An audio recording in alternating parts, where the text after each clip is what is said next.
So Ricardo, I'll pass over to you. Welcome. Thank you. Thank you. Thank you so much, Paul. Always a pleasure to see you, and good evening, everyone.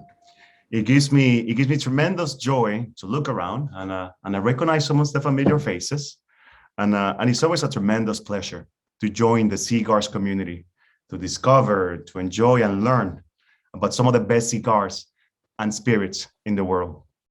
For those of you who haven't had the pleasure to meet, my name is, as Paul said, Ricardo Carioni. I'm from Toro Imports. We are the importer and the distributor of today's cigars.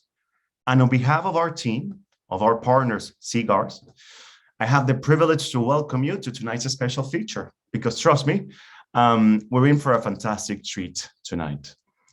As we'll taste some of my favorite cigars, we'll taste the La Aurora 107 Nicaragua, the wonderful member of this trio, of this exciting line of cigars from the Tobaccos of the World collection, which also includes an Ecuador and a Maduro blend, and which quite frankly have been a real discovery for me, from one of the most iconic and exceptional cigar families, La Aurora, who are the original cigar factory in the Dominican Republic, which we can genuinely call the cigar country.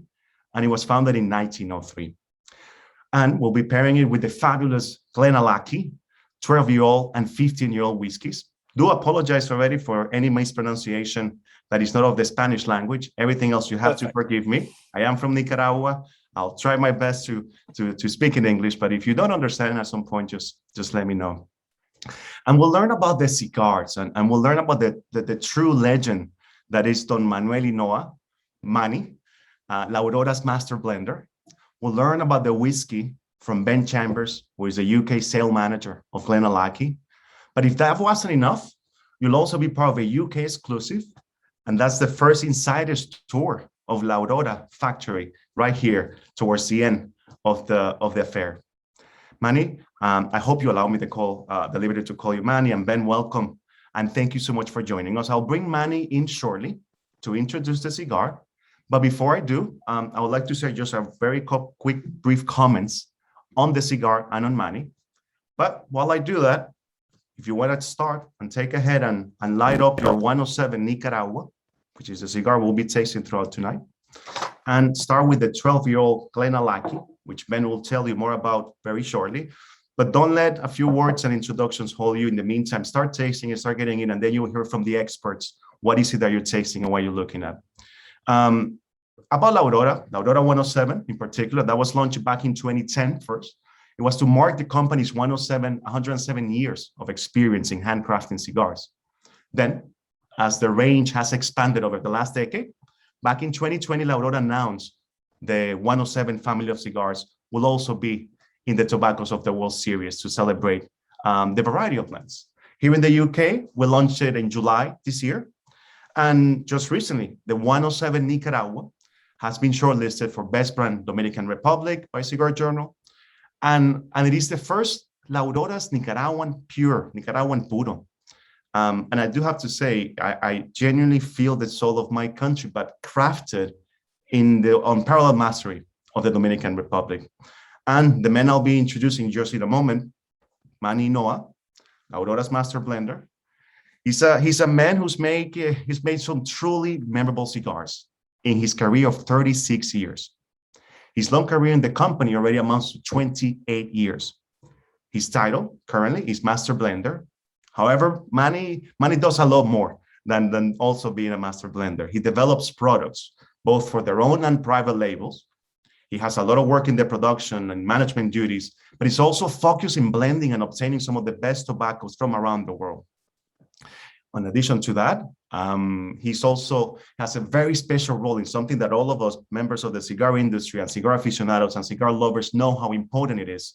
And he's also the teacher at the Cigar Institute, which is an institution created to teach anyone who wants to learn about the different processes involved in premium cigar making, and train smokers in the art of smoking so they can really appreciate the flavors, aromas, and notes. So it's going to be a really special opportunity for all of us. Please feel free to ask questions, as Paul commented before, through the chat, or at some moment I'll try to give people opportunity to by voice step in, just let us know and you'll be able to ask your questions directly.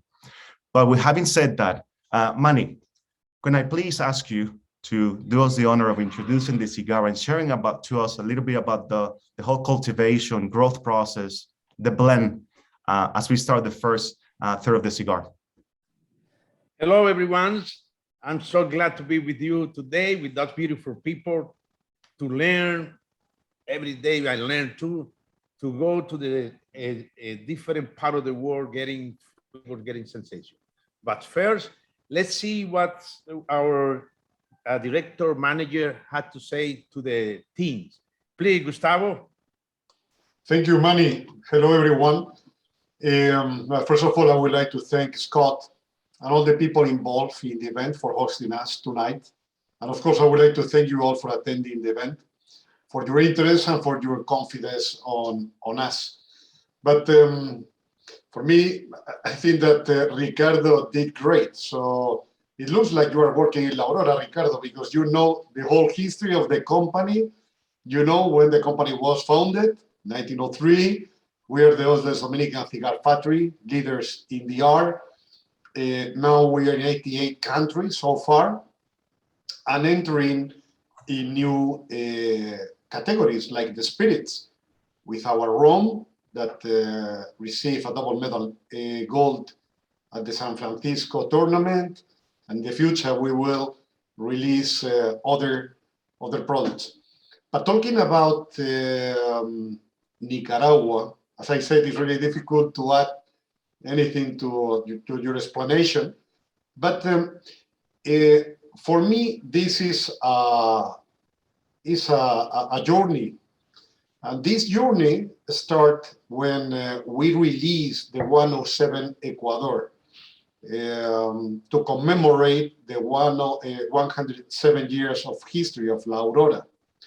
It was Ecuador, then it was a tremendous success. With the 107 Ecuador, we had the widest distribution. Almost all countries had that cigar. It was really well received.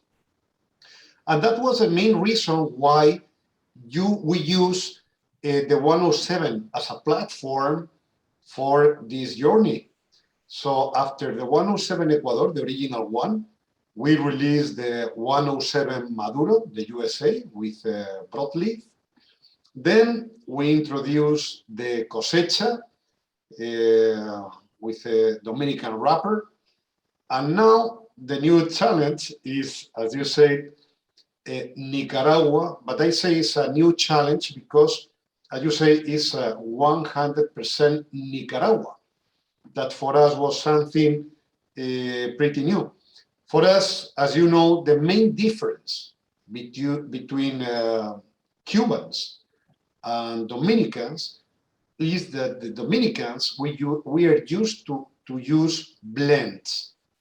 So Manuel goes to the kitchen, takes the briefing, and based on the briefing, start mixing different ingredients for blending, for producing that cigar. This particular, so for us, the origins means just ingredients. So we are used to use tobaccos from the States, from Honduras, Peru, Cameroon, from all over the world. But in the case of this cigar, Manny decided to blend a cigar, but using just tobaccos from Nicaragua. And that is the result. And as you said, it has received a lot of awards since we released it. It was considered as the best Dominican cigar by Cigar Journal, and a lot of more awards. But I think that you are not here for listening to me. You are here to talk with Manuel and to learn from Manuel, who is the real expert. So Manny, is your turn. Thank you. Thank you. Thank you, Mr. Gustavo. Thank you for those beautiful explanation. Thank you all of you to be with us today. Please make any question. You can start me, you can interrupt me. We will have a very nice afternoon. Here is afternoon, I don't know over there. I don't know if it's evening or if it's night, but any time is good to get good friend and good smoke.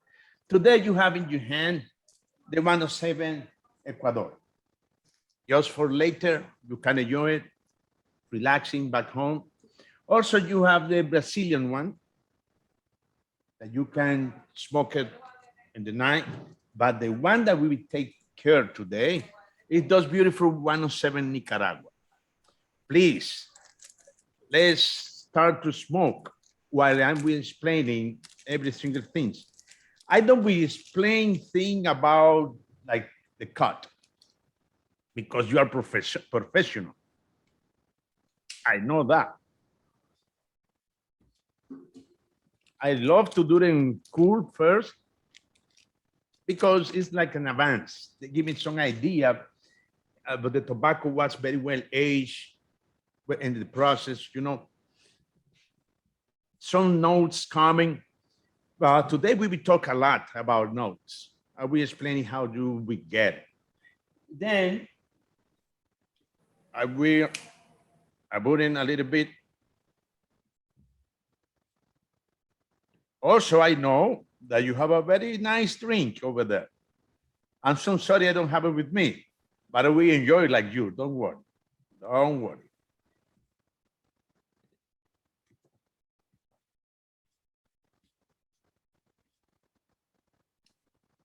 I turn it around because I want that they came very even what the smoking scum.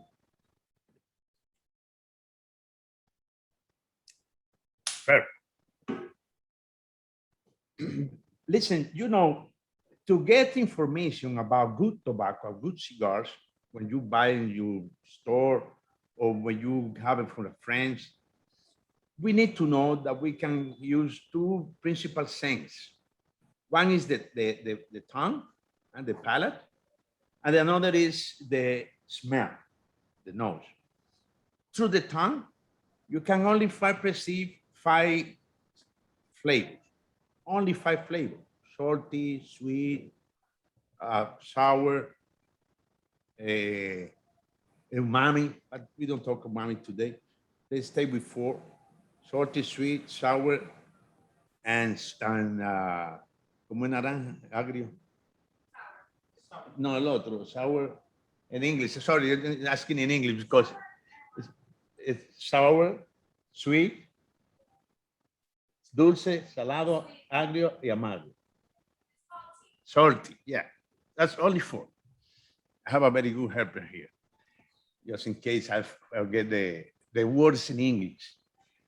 But through the nose, we can perceive thousands of sensations, smell. It's very important to use, very important. And that sensation became from memory. It's memory that you bring it back. For this reason, I always say, cigar is not for smoke. Cigar is for enjoy, because bring you sensation, memory. You wanna be sometime with some friend, good friend. Sometimes you wanna be with alone, a good book, a good drink for sure. Anytime you need to be relaxed to have a good tobacco. And this is the reason why you like one cigar or not, because the notes that they bring it to you. Let's say if you have some very good in coffee, you know, in the coffee side, you have a lot of type of coffee: Corretto, macchiato, Cubano, Dominicano, a lot. If that cigar bring you some coffee notes, doesn't matter for the place that came. It's because like toasty, like coffee toasty, they bring it to you. Also, when you have some a little bit saliva, some citrus is there. That could be green citrus or red citrus. Spicy notes, very spicy or very woody. In my case, when the cigar starts, I need to use my nose to get those sensations, those flavors, like that. Look at me.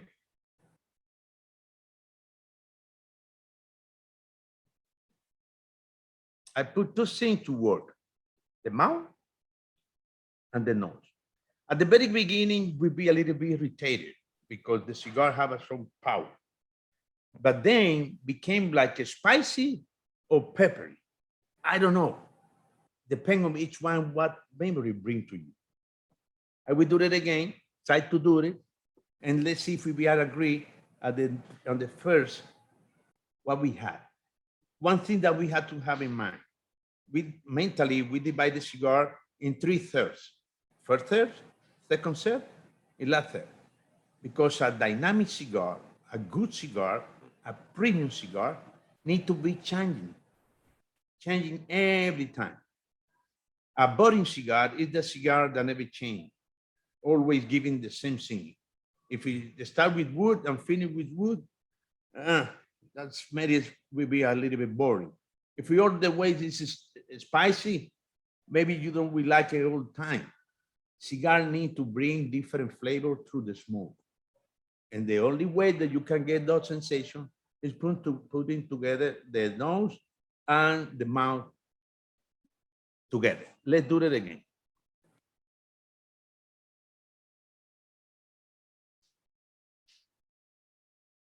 Yeah, like I tell you, for me, it's a little bit spicy. No like peppering, because peppering are very much aggressive. If you have peppery side, we go to the black pepper or red pepper or white pepper. In this case, it's like a touch of cinnamon, a little bit spicy, a little bit sweet, a little bit sweet. I don't know if you agree with me, but later also you can raise your hand or interrupt me, and we can continue giving support in that. Okay, don't be worried on that.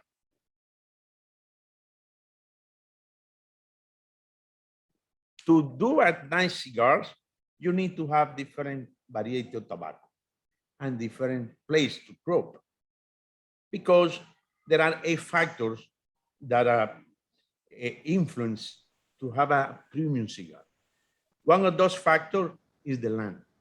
It's not the same the land of Nicaragua than the land of Dominican or the land of Cuba or Indonesia or Brazil, because the land, you will have different information at the moment you smoke.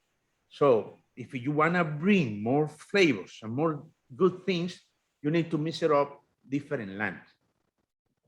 Nicaragua, Ecuadorian ones, United States for sure, with the Maduro, the broadleaf, Pennsylvania, like Connecticut. In Nicaragua, in this case, we are using 3 different microclimates. For example, in this cigar, we have Italy, one region, a microclimate different to Condega or Jalapa. Even in Dominican, you have the Cibao Valley, and you can get tobacco from Mocha, from Tamboril, from Mao. Those are different places, and for instance, the land have a different flavors. This is a big factor. Another factor is the type of seed that you use. You have so many types of seed. Very strong seed, Criollo 98, Piloto Cubano, San Vicente, a lot. That's just a name type of seed.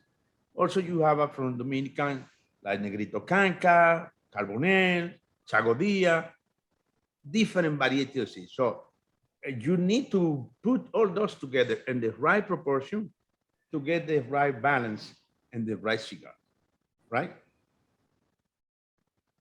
We are continuing in the first set. Don't lose your mind. Just keep in mind that what is coming on the first set, because the cigar for sure will change. And we will help with some vehicle. What does mean with vehicle? That's the drink. Some drink potentialize flavors. Those drink, depending the type of drink that you use, we move the tobacco or the cigar to that side. For example, it's not the same that you smoke the cigar with wine.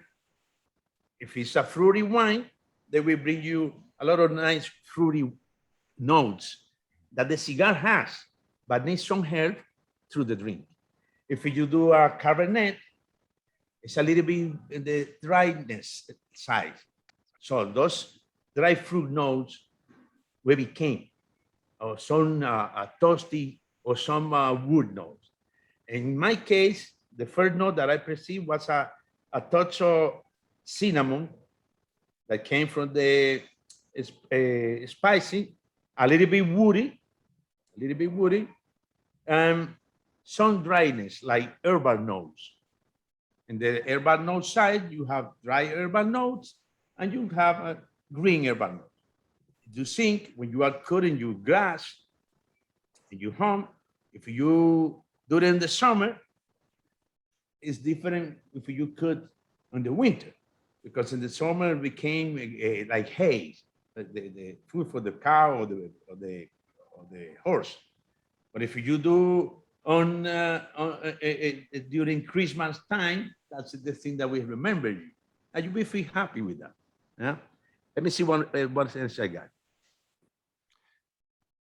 Thank you so much, Manny. And that sounds like a perfect perhaps opportunity, because I hear some of the initial comments from people sharing their thoughts as you were asking in terms of the notes that they're picking up and the impressions that they're getting. And we heard from Tom already picking up some of those dried roasted nut peanuts and that spice in the retrohale. So it's fantastic to hear that.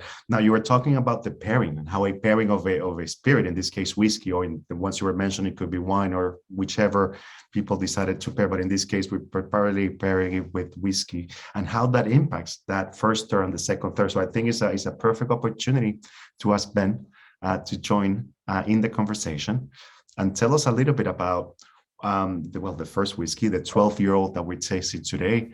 And after that, I have a couple of questions. But first of all, Ben, welcome. Thank you for joining us. And please tell us a little bit about the whiskey people already are tasting, and what can they expect in that flavor. So please tell us. Yeah, no problem. So first of all, I'm appearing from a hotel room on Speyside. So if I disappear, I apologize profusely and I will hurry back as quickly as I can. I've already had to do it once, so I am currently keeping an eye on the connection, and I've got every possible electronic device near me switched off just in case. So I do apologize if that goes. So yeah, as Ricardo was saying, my name's Ben Chambers.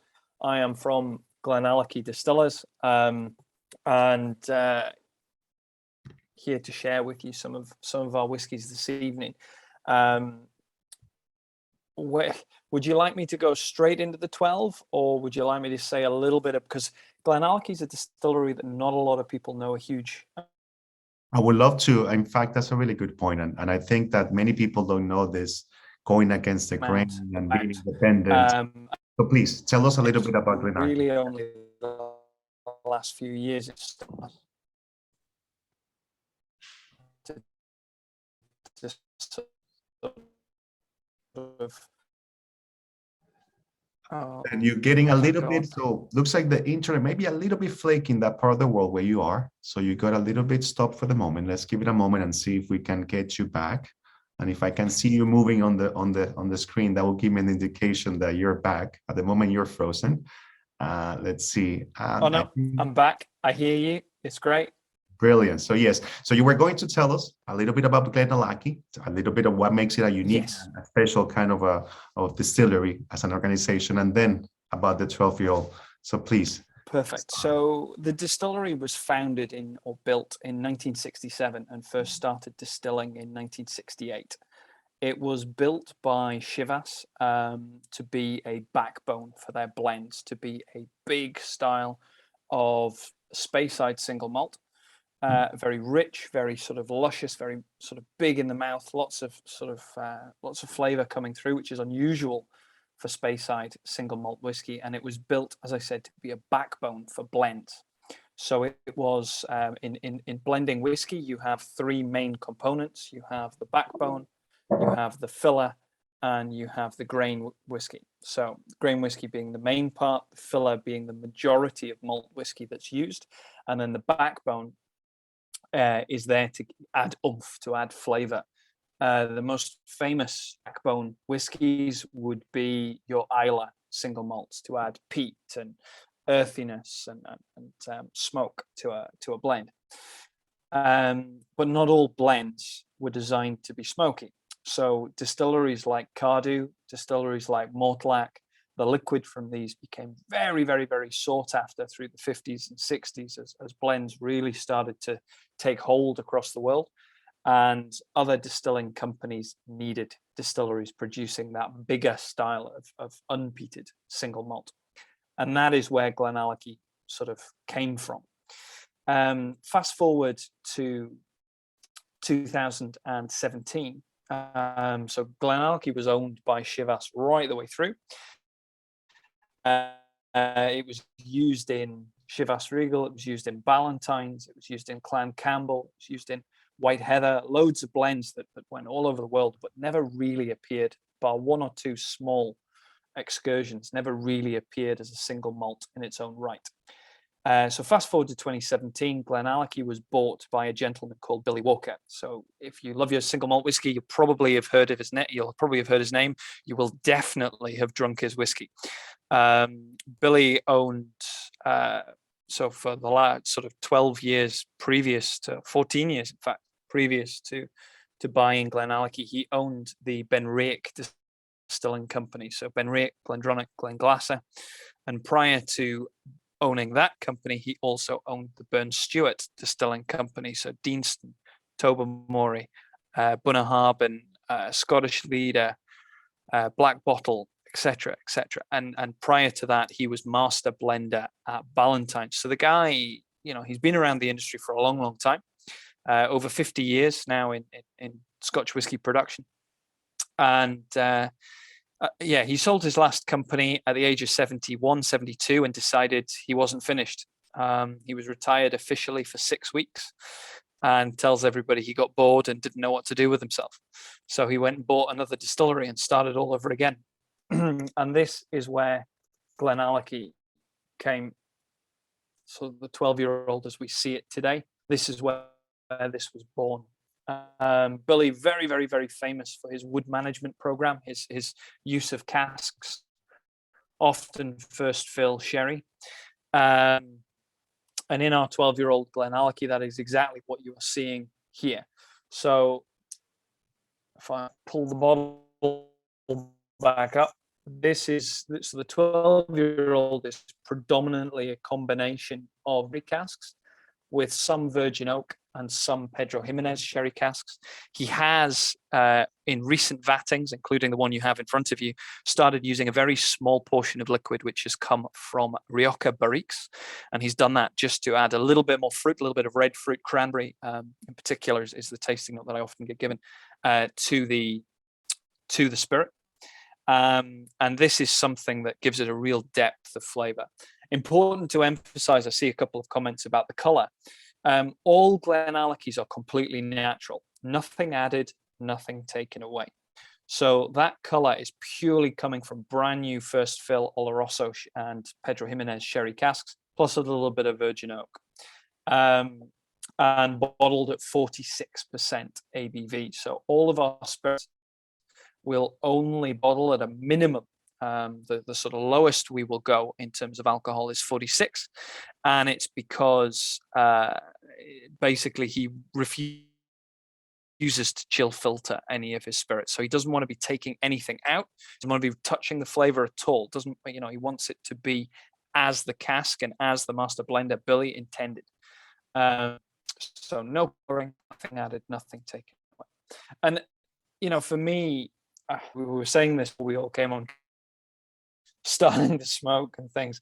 It's a crying shame to sit here and watching you guys smoke with being in a hotel room in the UK and not able to join in, because the whole Glenallachie range is the use of casks, first fill sherry casks. You get a really rich, spicy, fruity sort of character coming through. From the Oloroso, it's vanilla, citrus, and spice. And it's this cask combination that if you look at, I won't name other distillery brands, but if you look at cigar malts traditionally, it's this combination that's being used. So our 12-year-old, our 15-year-old, and our 18-year-old, I have had countless whiskey shops, cigar retailers, etc., messaging me over the last few years about how well they tend to pair. I'm sure Manuel and Gustavo can probably tell you a little bit more, maybe about what casks pair so well with these flavor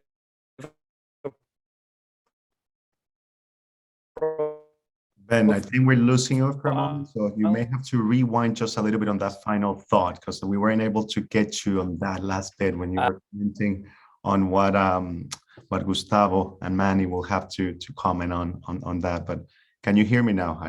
Can we see if we can hear you back, please? Cool, very good. So looks like we may have temporarily missed Ben. I'm back. I hope. You're back. Wonderful. There you go. Go ahead, sir. Sorry, where did you lose me? So you were commenting on how you were hoping that then Manny and Gustavo will also probably have some thoughts to share in how their expertise when they make the Leon Jimenez, right? Yes. Kind of knowledge. So the particular cask types that we have, rich Pedro Jimenez sherry first use. If you think about it a little bit more, long maturation in PX really gives us spicy and fruity character all at the same time.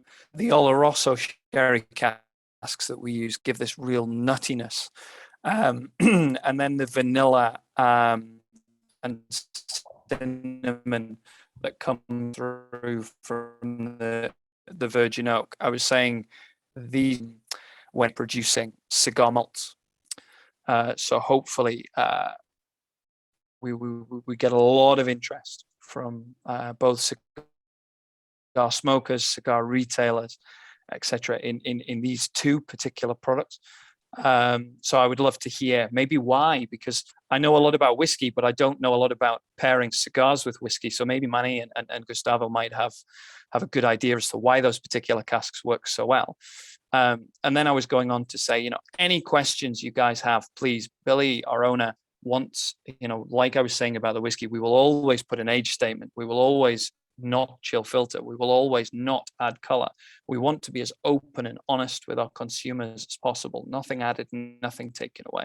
So any questions you have at all, please, I will, throw them in the comment section. This is kind of a Glenallachie tastings tend to be a bit no holds barred, no holds barred, in that you can ask anything, and if we can answer, we will. So don't be afraid to ask. Yeah, brilliant. Well, thank you so much, Ben. It's really fascinating to hear you describe what makes and what sets apart your whiskey and your distillery. And it's really interesting when I want to reflect a little bit more in what Manny was describing. But if we go back to some of the thoughts you were sharing into the importance of the actual wood and cask management, and the really no compromise, no other option but to keeping the natural elements, not adding any additional additives, and making sure that it's pure, and that comes through in the flavor, in the strength, and the flavors that people are able to perceive. And it's interesting that you're commenting on nutty, which that's going to link it a little bit also to the cigar that people are tasting. I'm the same with you. Unfortunately, I'm in a hotel room. Everybody would know that I would have been smoking this cigar and I would have been enjoying it. But it's fascinating to learn from me about whiskey. And I think if we go back to a common, overall, hearing Manny describe his way of tasting a cigar, I think that's absolutely fascinating. It's such a privilege to hear you describe how it tastes in the different flavors and how the richer hell comes out and gives it a different kind of impression as well into the experience. And I'm curious, before we go back perhaps to a little bit of the second, third, Manny, but I'm curious, I wanted to ask you, so in terms of the La Aurora going into and doing the Nicaraguan put, is this the first experience you've had as in your lengthy and proliferous career in working with Nicaraguan origin as a puro made in the DR? And can it be called a puro if it's not made in Nicaragua? And that's a tricky question, but let's start with the first one. Say, is this the first one that you've been involved in personally? Hi, my name is Cigar. I'm one of the tour guides of the Aurora. So this is our fabric. Oh, brilliant. So we're going to do the tour, Josimar. Okay. So guys, let me show you how we make the cigars. Here. Well, we're not going to say no. So please, yes, of course. Let's go. Okay, so this is Can I suggest everyone goes to speaker view? Okay, so this is Papo. Papo is our empuñero. That's how we call it. He's the one that prepares the first step to make the cigars. Here, he selects the first wrapper. Then, he gets the leaves by ligero, piso, y seco. It's from the plant of the tobacco. The difference with the ligero is the top of the plant that with the most volume of nicotine. The piso, we get aroma and taste, and the seco for the combustion. So this is how we do it.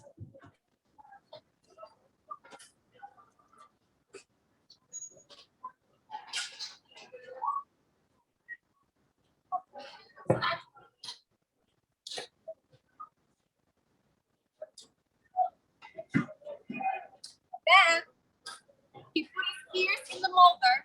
Then it goes to press. Here, it's the press goes for 2 days. And when it's done here, it's the roller.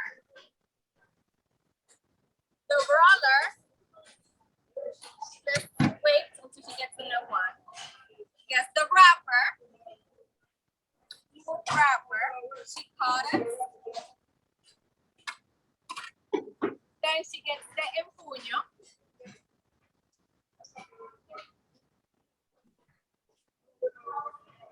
She start rolling. The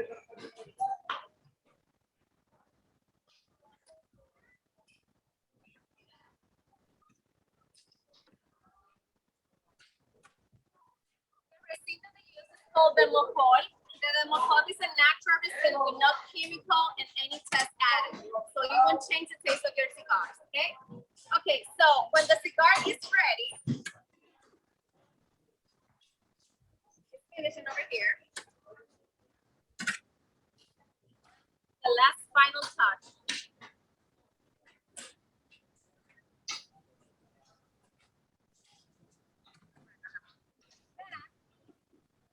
Here we have a fresh cigar. Now the cigar needs to go into the aging room, and depending on the time that our master blender Manuel Inoa, he is the best there, decide is the age perfectly to the cigar, then we have a good cigar for you to smoke. Let's see later how is the showroom of La Aurora.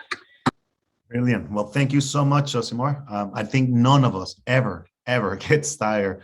And every time we see a different factory, it's a whole different world. I suppose in many ways it's going to one distillery and another one that are really, really unique. It's a whole universe. Whilst perhaps the processes may be somewhat similar in terms of the stages and steps, is fantastic to see. So no, thank you so much for that. And I hope all of you were able to see the ability of the women there working and the men working there and the passion coming through all together. And it sounds like we're going to have a chance later on to have another view of other parts.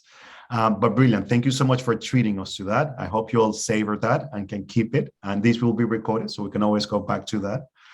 But brilliant. So that brings us back to the room where you are, Manny, which is not in the actual floor. And the question I was having, and perhaps we can go back to that point, because I'm curious, really, as a Nicaraguan particularly, trying to hear a little bit about your experience going back to Nicaragua. And again, if this is one of the first projects that you had in terms of looking at a puro from Nicaragua, or is it something you had entertained or worked in the past? No. Listen, we are very lover for places. We got cigar from with tobacco with Brazil. We do with tobacco from Ecuador. We do tobacco with North America, Cameroon, Africa, and the team decided to do, why not a pure gray, not pure gray, a pure cigar from Nicaragua. It said, it's nice occasion, nice moment to celebrate the 107 line to put inside the 107 Nicaragua. So we have a very good friends in Nicaragua, very nice friends. Most of our cigar use Nicaragua a little bit in his blends, but never like that one. Was a very something exciting at the moment to blend it, one from Nicaragua. So I had to smoke a lot of perrito. Perrito means it's a pure grade tobacco for different level of Nicaragua. You know, the plants, the tree, tobacco tree have different level that bring you more information, more things. So we ask for pure grade and start to smoke for 2 years. Smoke, and we go with the right tobacco that we need and buy it, because we buy tobacco from every places. And also we have a very good relationship with the company over there, and give support to us with the tobacco we're bringing here. And was very exciting because if you smoke one Nicaragua, you recognize that cigar is from Nicaragua because it's very particular from Nicaragua. But at the 107 Nicaragua, you cannot say it's a Nicaragua, because we try to do a nice blend from Nicaragua, but most on the side of the fruity nose, on the nutty nose. I hear that the whiskey have that, the nutty, have the vanilla. And the second part, if everyone is in the second part, let's do a pairing. I'm sure that you tried the whiskey now, but let's do a pairing. I will do it with water, you will do it with the drinks, because unfortunately, I don't have that beautiful drinks that you have in your hand. But let's say that first, in my case, we accommodate my palate with the water. We clean my palate a little bit. In your case, you accommodate your palate with the whiskey, okay? Yours a little bit. Then you go to the cigar. And keep in your mind what flavor is coming. You're keeping the mind. Then you have a nice shot with your whiskey, and cheers.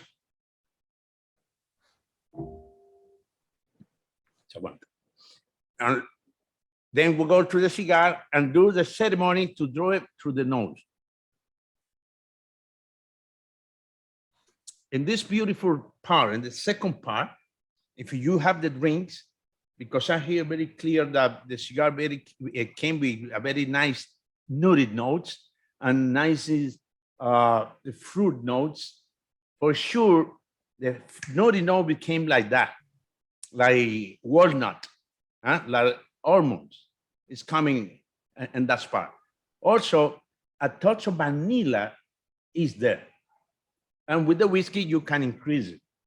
This is the way that you need to pair it. Time to time, whiskey plus cigars. Smoke it and get it that information. That will help you at the next time to choose the right cigar that you want to smoke with the right drinks, for sure. Because now you know those drinks, and then you can do any cigar from La Aurora that can go through that side, because we do very nice cigars in terms of flavors, like nutty, like cocoa. I think that you have some touch of cocoa, chocolate. Maybe in the dark side of the chocolate, or maybe on the cream chocolate, because we will depend how strong, how sweet will be the drink. Then we potentialize the flavors. The cigar started spicy, no more spiciness now. They became to the tropical fruit. Like I tell you, when I do the blend, I'll decide with the team what type of notes want to come out. But for sure, you have the vanilla touch and the nutty touch inside. If you want to agree with me, you please comments and let's talk. People can come in to talk, right? Absolutely, absolutely. So by all means, if anyone wants to jump in at this stage and being invited by Manny to share any comments or any thoughts, raise your hand and I should be able to unmute you if I can see you. If you're unable to raise your hand, just unmute and say a comment and we'll give you a try. But yes, by all means, we want to make this as interactive as possible. I've captured a couple of questions for people that have put in the comments and I'm going to be bringing them throughout the next part of the event. But yes, of course, man, let's make it interactive. It is interesting to hear his opinion about the combination with that nice whiskey, with that beautiful cigar and elegant cigar that you're smoking now. Can some of you so strong to talk with us? Don't be shy. We are in family today. We are in a group team. Because I saw Tom's question mentioning peppery and mentioning but nutty, but I'm not sure if he stays in the whiskey. What we would love to hear, if anyone's pairing the whiskey with the cigar, and what is your impression? How's that change? If you feel comfortable enough, we'd love to hear you. We're amongst friends. There's brothers of the leaf in the group, and sisters of the leaf. Yeah.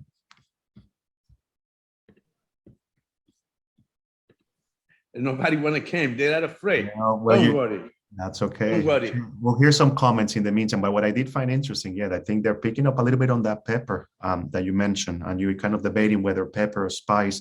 And I think that's kind of coming across a little bit more from what it sounds like in that second part. Well, meanwhile, let me show you our part of the showroom that we have in the factory. Let me see if my team is ready. Josimar, you are ready? Yes, we're ready. Let's do it. Fantastic. So this is our room. And here you can see, this is the flower of the tobacco plant, okay? Each flower can have around 250 fruits, okay? And each fruit you can get about 2,000 and 5,000 seeds. This is the seeds of the tobacco right here, really small. We have the planted. We first planted in greenhouses for weeks to weeks. We can here check and verify that each plant is healthy, okay? So when we get a plant around 6 inches, it's bigger than this one, it's ready to be planted in the field, okay? Right here, I'm gonna show you the leaves levels of the tobacco plants. This is what I was explaining to you when we were making the cigars, how the roller selects the different leaves. So here, this is the ligero, is the part of the plant that receives more sun. So here's where we get all the volume of nicotine, the strength of the tobacco. Over here is the viso, is what we're gonna get in our cigar, aroma and taste. And the seco is gonna help with the combustion. The volado, since it's too near to the ground, it doesn't have a lot of flavor. And in La Aurora, we make cigars with good flavor. So those ground tasted, we don't want it, okay? Here we have a ground plant. This is the tobacco plant. When the tobacco is ready to collect, we collect the leaves one per one. Since we collect the leaves, we start preparing the barn.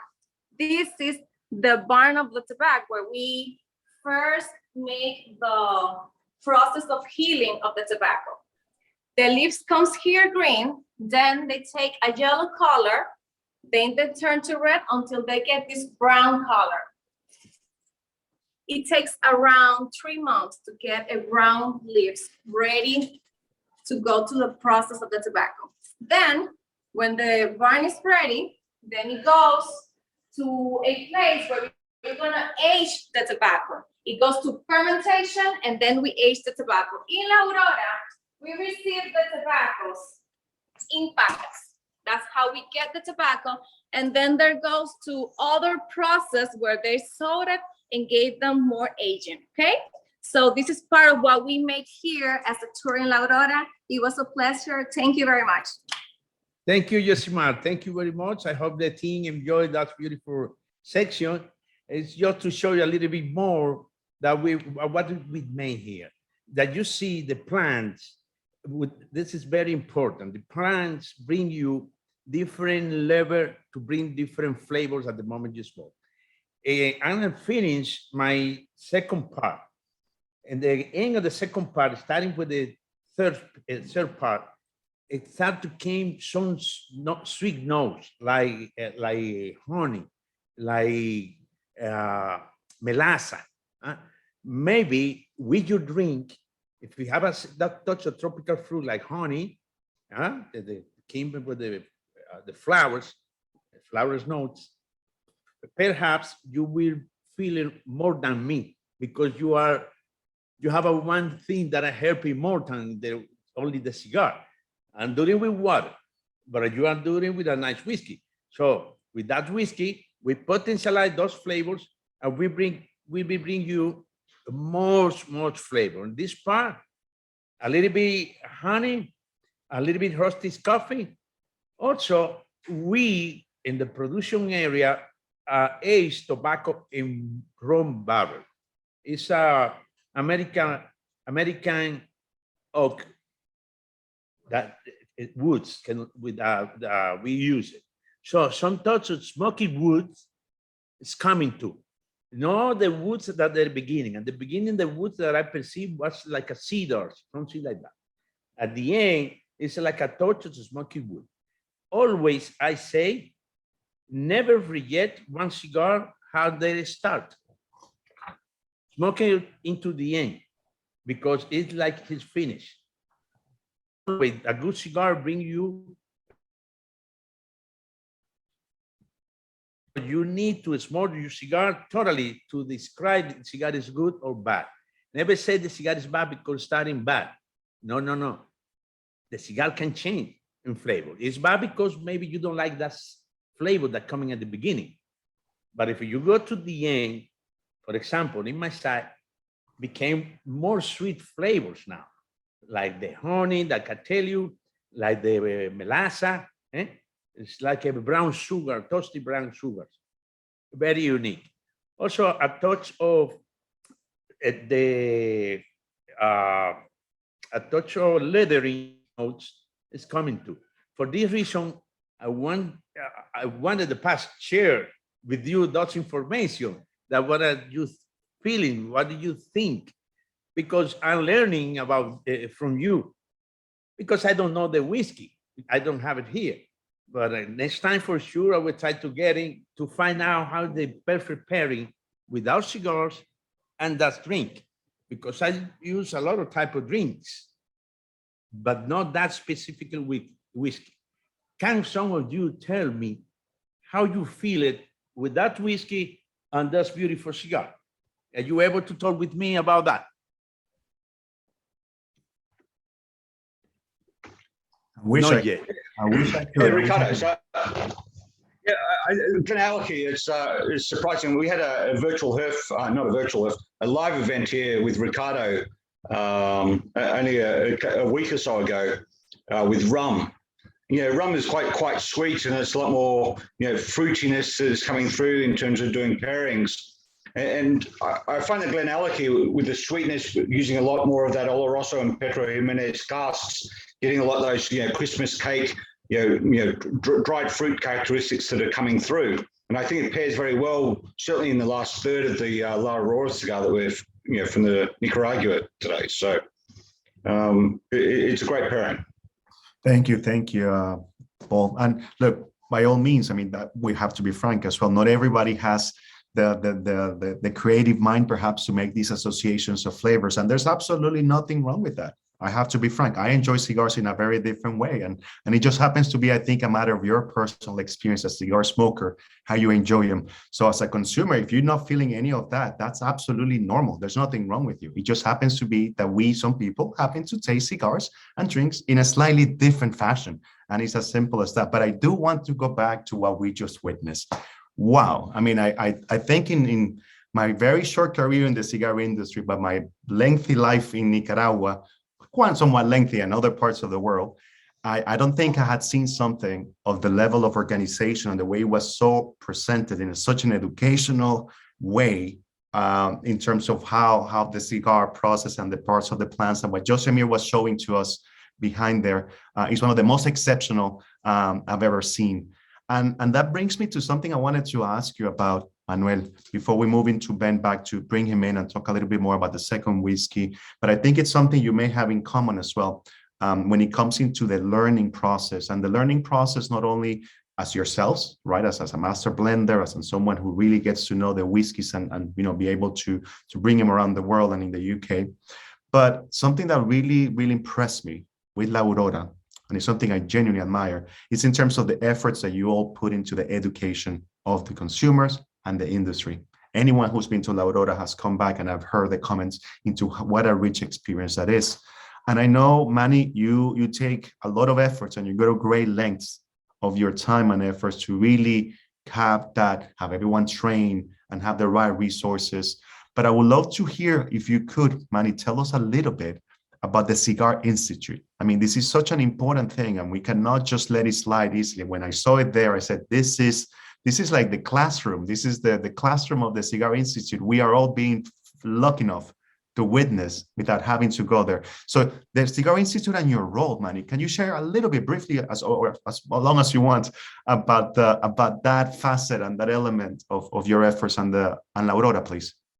Yes, Ricardo, listen, we believe that until you learn more about tobacco, you will appreciate more the cigars. For this reason, the company decided to establish a Cigar Institute. It's an open Cigar Institute that the teacher belong to the industry. It's not belong to La Aurora, belong to different industry that came to teach people how to get the flavors, how to see how we made the fermentation, the curation, the aging process, because it's very important. People appreciate it more when we do that. For this reason, the company decided to create the Cigar Institute to teach people, to let them know how appreciated more the cigar, because most of the young people, and a few older too, they came to smoke. Our philosophy is not came to smoke, came to learn and enjoy more than you know. Because if you don't have somebody to tell you, listen, this is the way to bring those flavors out. He's not full in terms or information. You know, got all the information that we can bring. And for this reason, we invite for different parts of the world people to come to the Cigar Institute to learn. We have the training kit that we talk about all the process of the position of the leaf on the tree, the type of seed, the type of land, the fermentation, that any good cigar need to have a very nice fermentation, at least 2 years.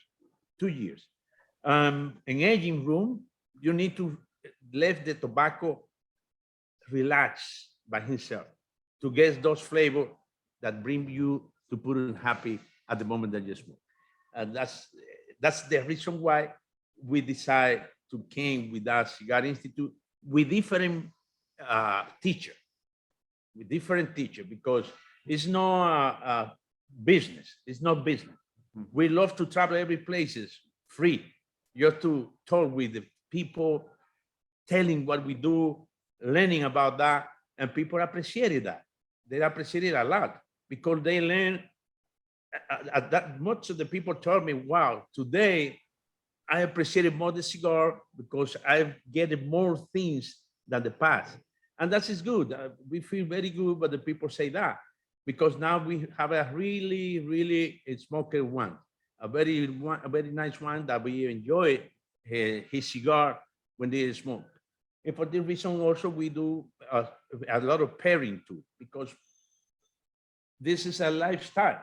This is good for people that love to smoke and love to drink whatever things, beer, whiskey, cognac, bourbon, wine, everything. If the cigar is good, we'll be good with that drink. But you know to know one of those two, or you know the cigar, or you know the drink. For example, if you smoke, you like one smoke very full on toasty wood. There are some whiskey that are very toasty, and you feel it when you smoke. For sure, the cigar will go to the toasty note because it's very strong. If you have one whiskey like you have one very now, the one that you have in your hand that came with different things that not too heavy, will be more enjoyable, more comfortable, you know, because the cigar have those comfortability in terms of smoke. And people need to know that. People need to know that. Fantastic. No, well, thank you so much, Manny. Absolutely. The passion for that element, which is essential. You're right. I mean, as an aficionado, and then we start getting into the industry more and more and learning, that makes the whole experience a little more wholesome. And that's when you start really paying attention and trying to understand some of those processes when they're actually coming to reality as you're tasting them.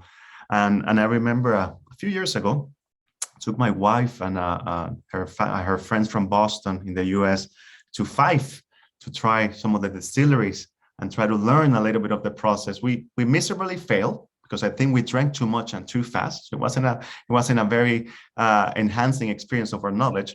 But I'm curious, Ben, if we go back to your experience with Glenallachie, and as you wish, you know, if you want to talk a little bit about the 15-year-old, or if you want to, I would love to hear a little bit about your own journey and experience and how Glenallachie has been and how it does in terms of first you learning about it and what has been that journey, and then also as an organization, you sharing your knowledge. Is there any similarities at all in one way or another into effort put into some of the what comments that Manny made?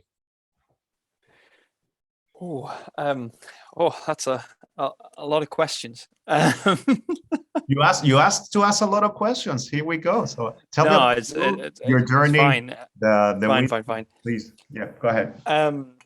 I'll start with our 15, which is the whiskey that hopefully you've got in your glass. I love the comment about the Maduro sitting well with the 15, because my limited cigar knowledge is that a Maduro should be richer, it should be sweeter, it should, you know, have that sort of really sort of chocolatey mocha sort of tinge coming through. And that's exactly what we're striving for in the 15-year-old. You know, Manny talked about that chocolate, either milk chocolate, dark chocolate sort of aspect. I kind of sit there and I go, well, the 12-year-old to us is our milk chocolate. The 15-year-old is our dark chocolate, our richer. You know, it has that initial sweetness, and then you get that big, rich flavor coming through.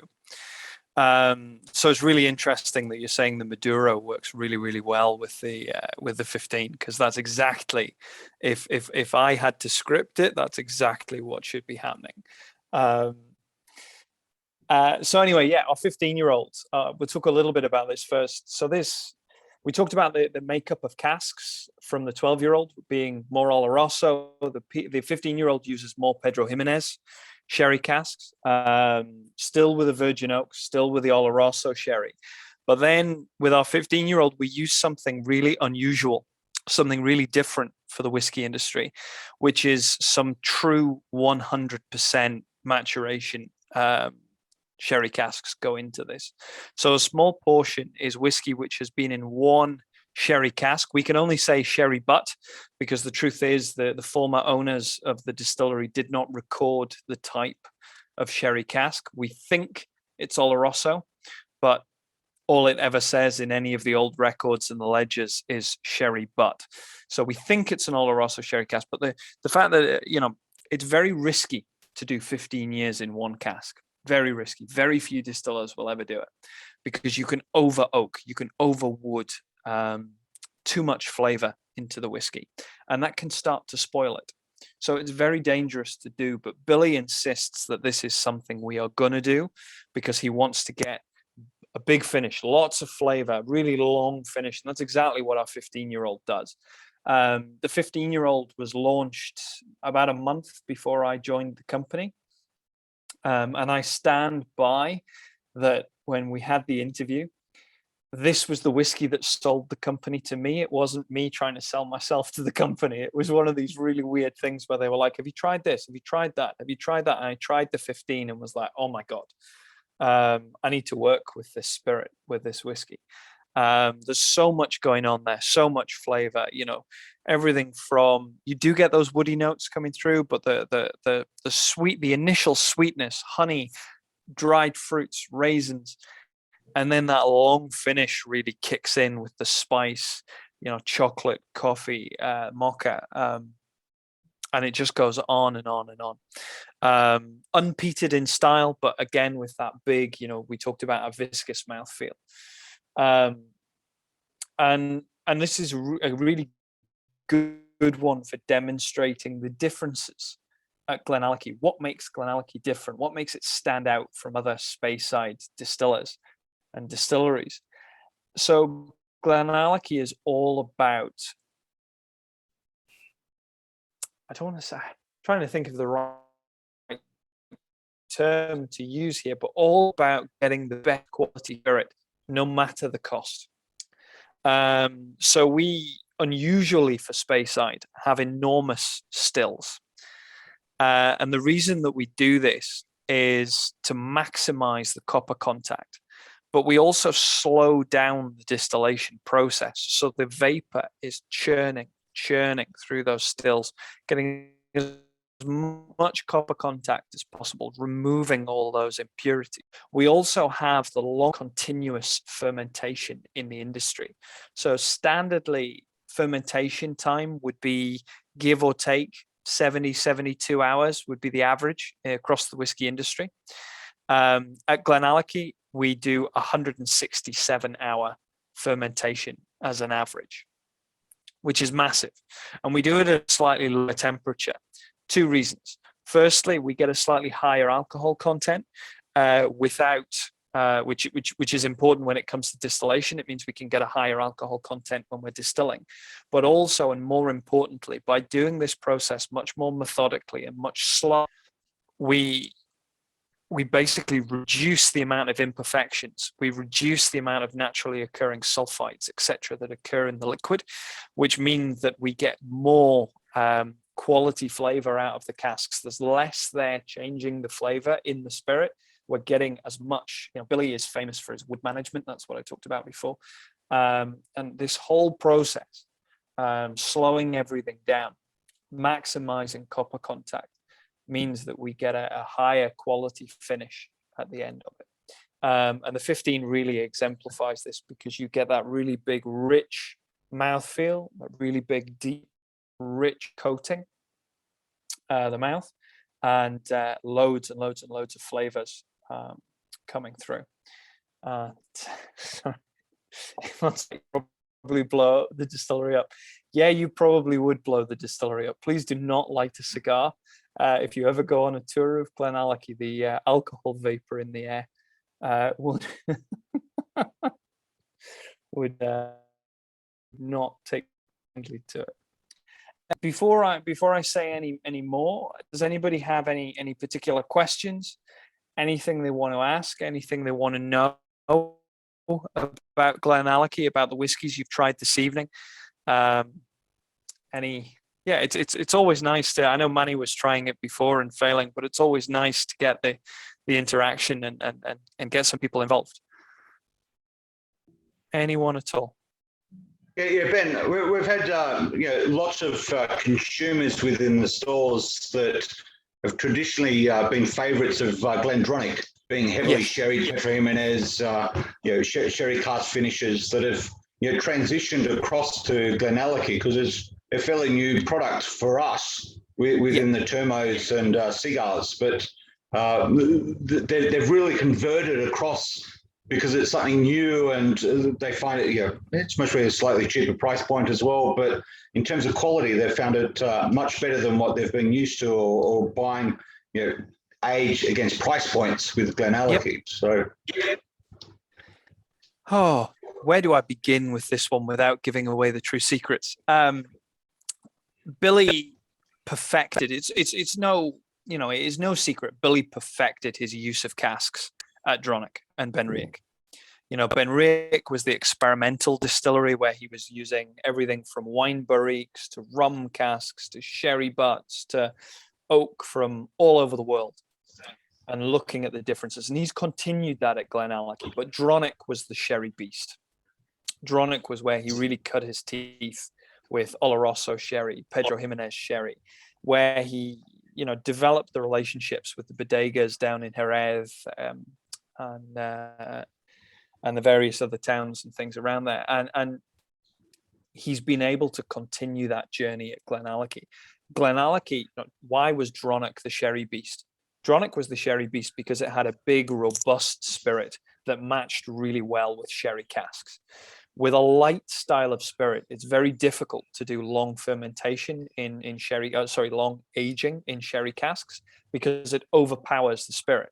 You need a big spirit. You need something quite big in the mouth, viscous, but also quite sort of weighty, both in alcohol volume, but also in just general flavor.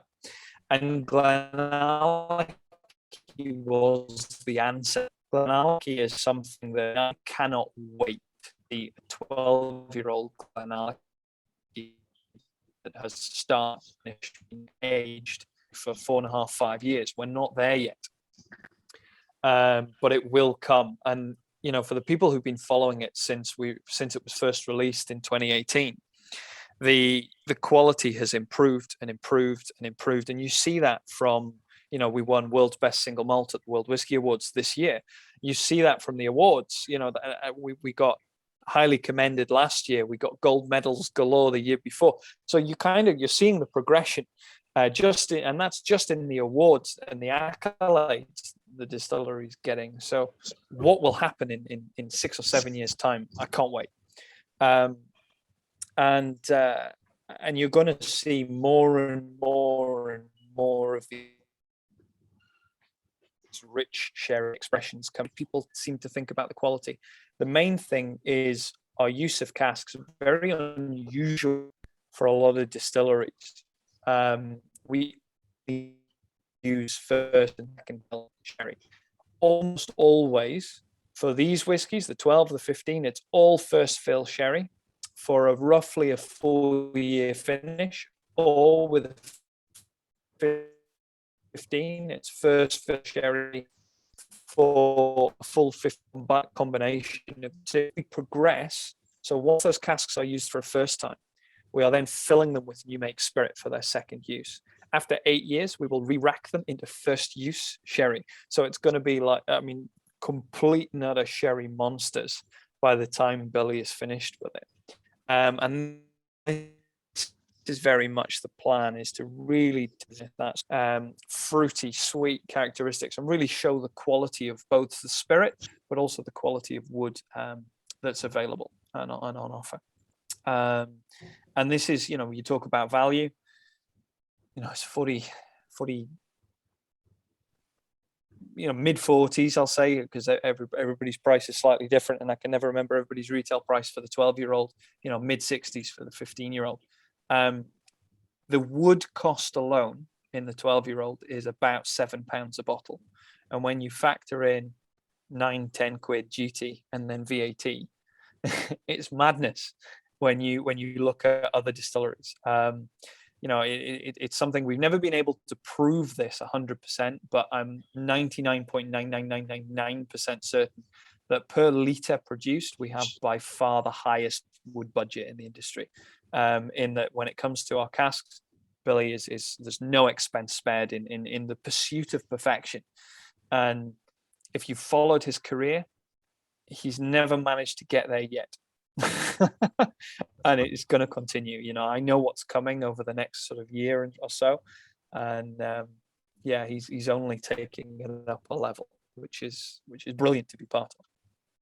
Impressive. No, that's absolutely impressive. Now, are people able to go and visit and witness in person a little bit of the distillery? Are there any tours available when things are not? Yeah.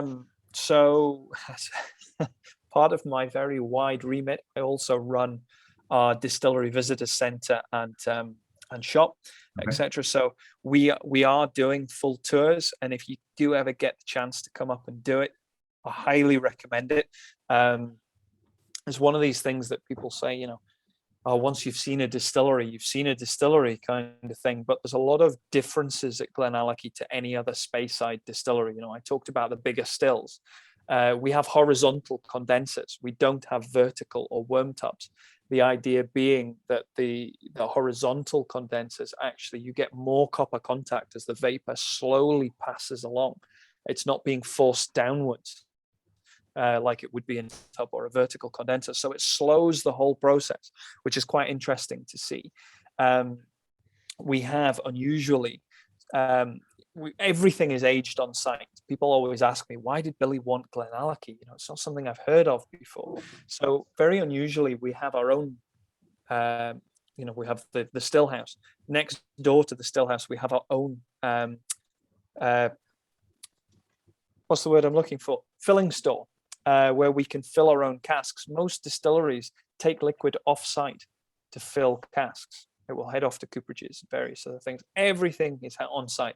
We have 16 warehouses and space for over 100,000 casks, which is really unusual. Most distilleries' capacity would be about 30,000, maybe 40,000 maximum. We have 100,000 casks right there in front of you. Now, this was the big reason Billy wanted Glenallachie, because it means that he's able to fill those casks and constantly monitor them every day. He's, you know, Billy at the age of 76 drives up to the distillery 3-4 hours every week. And he will be there for 1-2 days every single week, looking at cask samples, making sure the liquid is aging properly and correctly.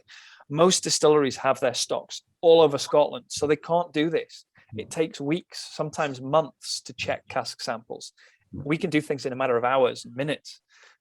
Which means you're able to react. So if something's going too far, it's been in one type of wood too long, you can react and change it instantly, which most other distilleries can't do. So it means it's all part of what I talked about, the pursuit of perfection.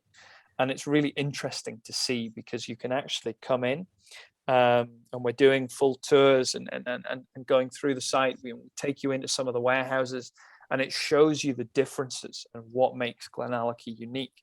Another point on what makes us unique, I think we are the only distillery. We're certainly, I mean, I've been to probably almost 100 different distilleries now, and there's 160, 170 in total in Scotland. So I'm getting there. I'm racking them up slowly. Great. And I'm yet to see one that, like us, has all three main types of warehouse. So we have dunnage, we have racked, and we also have palletized. Most distilleries only have one, maybe two, which means that we can also look at, you know, even the height in the warehouse. We can age casks at different heights to see how the changing temperatures, air pressures, everything affects the aging. You know, we can look at how the angle the cask is aged at. Is it upright? Is it on its side, etc. We do all of this on site. You know, the dunnage, the damper sort of cold, sort of famous for Glenfarclas, for example, are famous for the dunnage warehouses, how that gives a different flavor profile and different slant. So, you know, we're really, I mean, he's a kid in a sweet shop. He's really able to experiment and play and do all the things he's ever wanted to do all in one site. And the guy is a force of nature. I mean, still going strong. So it's, you know, people talk about why Glenallachie, what makes Glenallachie different. You need to come and have a look. Well, you undersold it. You barely convinced us on that. I wish job you've done there. I wish I could do what Manny was doing, but you know, I'm up on Speyside at the minute, and I'm having loads of problem with the internet. If I went to the distillery, which is halfway up a mountain, we know we're right at the foot of Ben Rinnes, I couldn't do this. There's no phone signal. Never mind internet signal. I suspect many already have him in their wish lists to do a little Speyside and then DR or vice versa. Because yeah, absolutely, visiting the distillery sounds like a paradise for whiskey lovers or whiskey aficionados, and obviously going to what we just witnessed in Aurora is something beyond words. It's something that has to be experienced. And Manny, I know you must be getting close now to very near that third, or probably almost finishing that cigar, but would love to hear your thoughts and how you describe and how your thoughts, and see if people want to engage. And after you share a little bit about those final notes and thoughts on that, I will want to ask you, about what I've heard now is something in common. But let's start, please, if you can share a little bit about where you are right now. Where's your mind? Where's your tastes? Well, my last part, I became with a very nice flavors like licorice, it's close to chocolate, very creamy. The cigar at the end bring you so many emotions through the wild fruit note is coming, the licorice that I can tell you, some touch of Italian bakery. I remember that place when I go to in Italy to get at a bakery, that flavor that came with the cake, also the cigar bringing to you at the end. It's like I tell you at the beginning, it's not how you start, it's how you finish. And this cigar brings you so many information that you can appreciate it more and more while you smoke. Yes, sir.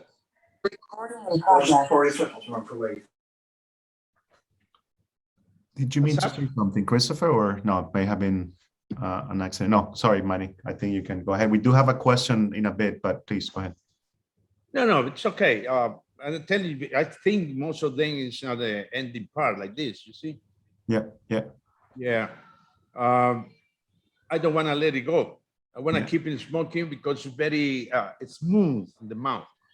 For sure, you will have a very great time enjoying this beautiful cigar when you watch smoking it. I'm so happy that you love it. So happy that you enjoy it. Nobody can tell me, but I kind of, because they are very occupied with the cigars and the drink, maybe they don't want to talk about that. Actually, we're going to be proven wrong. There's a great level of shyness in the room, but we do have someone who wants to come in and ask you a question. Looks like now they got a little bit better internet. So, Tom, did you want to ask your question? If you want to unmute yourself and ask Manny your question, please go ahead. Yes, thank you. Hi, Manny. Firstly, this cigar is absolutely fantastic. I love Nicaraguan tobacco, and you've done an amazing job with this.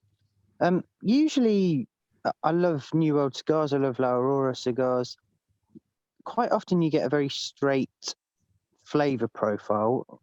How do you blend your cigars to give the changes through the thirds? Because this has got such a noticeable change from spicy, leathery, and now it's more mellow in the final third. What do you do? How do you blend your cigars so well to get those changes? This is a good question, my friend. Take time, take at least 2 years to develop one blend, because so many things is involved at the moment that you blend in one cigar. Of course, you can play with the tobacco, how you put the tobacco when you do the bunch. The cigar have 3 components: wrapper, filler, and binder. And the filler, you can put the tobacco like that, like this, or in the opposite way. And you can get those information in the beginning if you want, or you want at the end. You need to see, you need to come to the art. That's more easy to understand what I say. But it's a little bit complicated. This is the target for any blended. How blend a cigar to bring you those different flavors during the smoke. Most of the people that doesn't know too much about tobacco begin to do one cigars. They do whatever they want to do with the tobacco, but most of them don't bring you those emotions that the real company like Aurora have 118 years of experience doing blending, doing things that bring you those information. But it's complicated to explain it to you. We need tobacco to show you. But I invite you to come. We are open. You're right. I do need to come to the DR. We all do. And in fact, there's a man who's has had that luxury of being there. In fact, this is a very special brand for all of us at Tour Imports. But Scott, did you want to share with us a couple of comments? It seems to just perfect timing to tell us. I mean, you've been there, you've seen it better than anyone else around this room, potentially, aside from obviously from Manny and Gustavo. Absolutely. I think the little clip that you saw where the lady took you into the the start of the Cigar Institute is fantastic.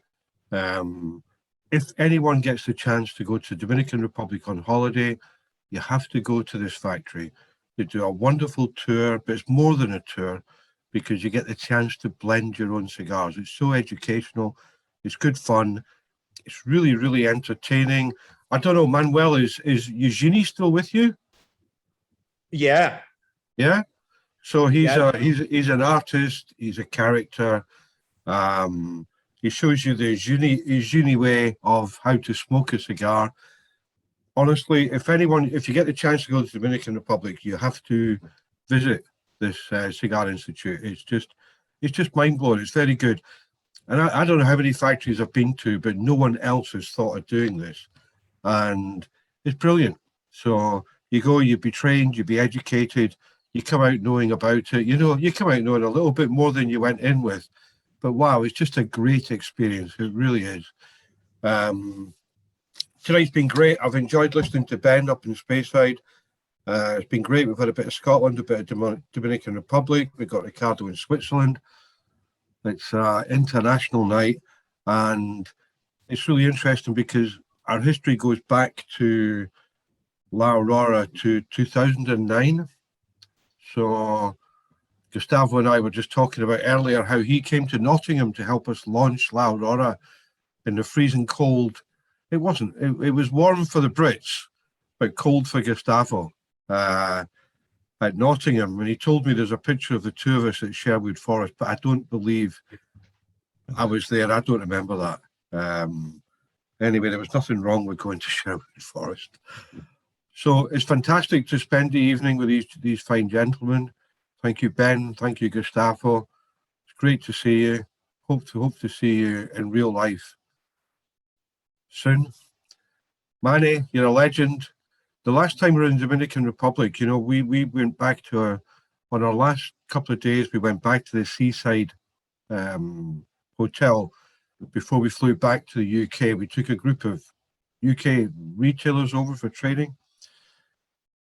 And when we got to the hotel up in the north at Puerto Plata, Manuel's sitting there waiting for us. This was a Sunday. He didn't need to be there. And the guys were just so appreciative. But even more than that, he brought a box and plus of cigars to make sure that we had cigars to smoke during the last 2 or 3 days of our trip. And as I say, he didn't need to do that because from Puerto Plata down to Santiago is not a 10-minute drive. It's maybe 2.5 hours. So the fact that Manuel did that for us, it stays in my mind. It was a very nice thing to do. So, and when we landed in the Dominican Republic, Gustavo was there to meet us. So these are the kind of people these guys are. Imagine driving from Birmingham to London to meet someone off a flight, to then go back to your office again. So thank you guys. We've enjoyed tonight. It's been really educational, good fun. And I'm going to have to go because my hotel stopped serving food in 15 minutes. So if you look at me, I'm a kind of guy who, without a night of food can't survive. So I'm going to say thank you very much. And it's brilliant to see you. Thank you. Thank you so much, Scott. Yes, we don't want to see you hangry. Gustavo, did you want to come in and perhaps say something? Yes, Ricardo, thank you. Thanks for your words, Scott. I have really good memories about that trip to Nottingham. I can't remember you and me at the forest, but I remember you and me in Nottingham, and I really enjoyed that trip. It was very unique, and we just started that time in UK. So thanks a lot for your efforts. Thanks a lot for your invitation and for hosting us tonight. But before saying that, I would like to add something, knowing that you have to go for your food, but I would like to add something to the explanation about the Cigar Institute. Manuel said this before, but the Cigar Institute is not a sales tool for La Aurora. And I think that's important because we invite the whole tobacco industry to participate of this project. And in fact, some of our teachers and I mean, very, let's say, people really involved in the industry, like Benji Menendez, like Daniel Nunez. Daniel Nunez is the ex-president of General Cigar. Benji is the son of the Montecristo former owner in Cuba. Jose Chuseijas, ex-president of Imperial, is one of our teachers. So for us, it is really important to educate people. It's not related to Aurora, it's related Dominican tobacco. And in fact, all our certifications are coming from the Instituto del Tabaco Dominicano, that is the official governmental bureau of tobacco in DR. So it's just to keep you, I mean, it's just to let you know that we really focus just in education about tobacco, not in our brands. Thank you. As I said, thanks a lot for hosting us and for all your trustness and support. I mean, we all know that without your support, we never will achieve all these things that we are achieving now. Thank you, guys. No, that's really, really important. And thank you so much, Gustavo. And I think that's a nice way, I feel, to sort of come to the end of affairs. And I think with the highlighting the importance of education. And I feel like that's something I can easily understate, but honestly, from the 2 points of view, if you think about education in the terms of a consumer and the richness of an experience it brings you, both in the appreciation of cigars, but also in the appreciation of whiskey and any other products that you enjoy, anything in life that you enjoy. So not only at that individual level, the importance that education has and the length that Glenallachie and Aurora go to educate consumers, but then on the other side, myself coming more from a different industry and understanding as well that the main challenges that our industries suffer, particularly in the case of the cigar industry, is a lack of education. But it's a lack of education not in terms of the consumer themselves, but in fact of those who should be more educated in other positions, in other roles that sometimes have an impact into the regulatory frameworks and into the work and to the possibility of consumers to enjoy a great cigar with a great whiskey. So I think that's a beautiful thought to keep in mind. And all of us here as members of the industry, as consumers, and I know that the whiskey industry as well has suffered in many ways, in many occasions, because of a lack of understanding of the importance and not being educated into how you preserve the actual quality and the actual purity and the actual tradition of proper whiskey making. So I feel that's a great message for us to all take home, ponder upon, and take opportunity, take advantage of La Aurora, take advantage of Glenallachie, and be able to go and visit them, go and see them, and go and experience directly and try to enrich our education, our journey with that. But before I say goodbye, I want to give an opportunity for Ben, if there's any final thoughts from your end, Ben, because I feel like we started with the cigars. Let's end with the final thought, if you wish, from your side of things before we also give Manny an opportunity to say goodbye afterwards. But Ben, any thoughts on your end? Any final comments, please? Just that, I couldn't agree with you more on the sort of educational front. We talk about the effort and the work that we put in to try and bring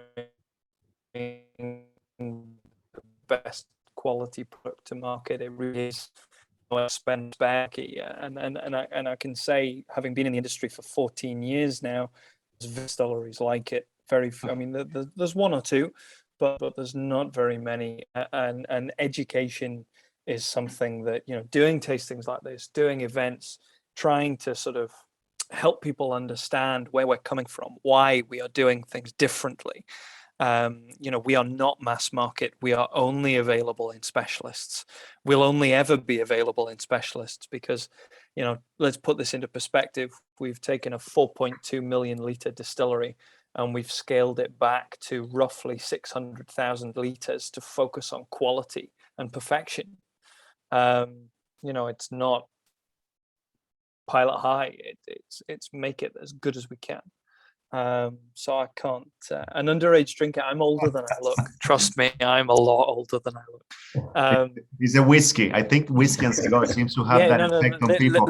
Literally, I bathe in this stuff every week. It helps my complexion. No, I am older than I look. I do get this quite a lot. But believe it or not, I've been working in whiskey now for 14 years, and yeah, don't rub it in. That's the best way. That's what keeps the follicles keeps the anyway. No, I couldn't agree. What I was saying is I couldn't agree with you more. And the focus at Glenallachie is very much about quality over quantity. You're only 22. Stop it. Let the man focus, Alan. You're being mean. No, it's okay. Trust me. It's been I left the house at 6 o'clock this morning. It has been a very, very, very long day. So a bit of laughter is definitely the right medicine that I need right now. Followed by a little bit more whiskey. But no, thank you so much for having me tonight, guys. I'm so sorry I had a few technical problems. Being up in the far north of Scotland, where literally there is nothing, is always a challenge. So I do apologize profusely. Hopefully it got better as the evening went on. I know me listening to you guys and seeing you guys improved quite drastically as the evening's gone on. But thank you so much for having me. It's been an absolute pleasure. Manny, I came out to the DR 6 or 7 years ago, and due to what I can only describe as an obnoxious lady friend that was with me, I never got to the cigar factory. So I am definitely coming on to see you at some point in the near future, because we need to do it. But thank you guys. It's been a wonderful evening. I've really enjoyed it, and I will hope to see you all again this year. No, on the contrary, we are absolutely grateful to you, and no problem at all. I don't think the technical hiccup had any impact in how much we learned about Glenallachie, about what makes him unique and what sets you apart, about your passion and the passion of everybody, and that Billy and everyone has been able to drive something so special. But talking about, again, someone who I looked at him and I say 36 years in the industry, that must be, well, if you rub alcohol, maybe you have a blanket of cigar leaves that you sleep with, Manny, because obviously you look incredibly well preserved, like everyone in the industry. But anyways, Manny, I would love to give you an opportunity to say any final words to all these very generous members of the C.Gars family who joined us today to share their time and their interest and their love for your cigars, and who learn so much about you as an organization, as an individual, and as an institute. Thank you, Ricardo. In behalf of the all Aurora teams, thank you very much to have us. Thank you to support us. Thank you to smoke the Aurora cigar. Love you always. I hope to see you soon, my friend. Continue enjoying the Aurora cigars. It's a great experience. Love you. Thank you so much, Mari. Muchísimas gracias, mucho amor, mucho cariño, lots of love, lots of hugs to everyone. Thank you to Josemir and everyone and Denise and everyone that was part of this, obviously Gustavo, and to all of you. I think what you were able to transmit is how, not only through the cigar, which I think it doesn't need much else to say, rather than loving it and feeling the quality of what you're smoking there. I think it's just more than any words can describe or try to convey. What we saw today was actually so special. So you can all go ahead and tell your friends that you've been the first ones in the UK through C.Gars, and thanks to Paul that was able to facilitate this, to actually witness the Cigar Institute in the oldest cigar factory in the Dominican Republic. That's very luxury, just like these two products that we tasted today. So with that, on behalf of all of us at Toro Imports, we and C.Gars, again, our sincerest gratitude for your time, for your attention, and for engaging with us. Thank you so much. And Paul, I'm sure if you want to close up with any final comments from your side of things before we say hasta pronto. Yeah, much appreciated. Thanks firstly to everybody that joined the call, Ricardo, Scott, and all the team at Tor. Much appreciated for organizing and putting these events together. Ben, thanks for joining also with Glenallachie. We will surely do a lot more business with you moving forward with these superb products within Termos and cigars. Manuel, thank you very much. I have a very close association with La Aurora. Guillermo Leon and Michelle came and saw us in Australia when we launched one of the first New World cigars into the Australian marketplace back in the early 2000s. And you're a true company that really strives for education that we discussed about this evening, because he was not only there to promote La Aurora, but he promoted the whole New World cigars back in the early days in Australia for us. So thanks to everyone. Future virtual Herfs, go to the website, look up any coming up, and look forward to seeing you all again soon. Oh, before I let you go, I'm gonna be cheeky and say, well, what we need to do at the puffing rooms, since La Aurora is so important for you, we should do a Glenallachie and La Aurora live event at some point sooner than later. At some point sooner than later. I'm not putting dates, but I would love to see Ben smoking a La Aurora cigar. And maybe at least you, Gustavo, can come and join us and have a Glenallachie in the process. And we do translate all this into real life at some point. So I'm just throwing it out there. That's all. We're doing a lot more live events now. So we're going to get that locked in and get everybody so we can do it live, sitting down together and really enjoying ourselves. Fantastic. Well, thank you so much, everyone. Much appreciated. Much love. Have a lovely evening and hopefully enjoy the other cigars. And look forward to seeing you again soon, virtually, in real life, in dreams, whatever it might be. Take care. Have a nice evening and all the best to everyone. Thank you so much. Bye-bye, Everyone. Bye. Thank you. Thank you.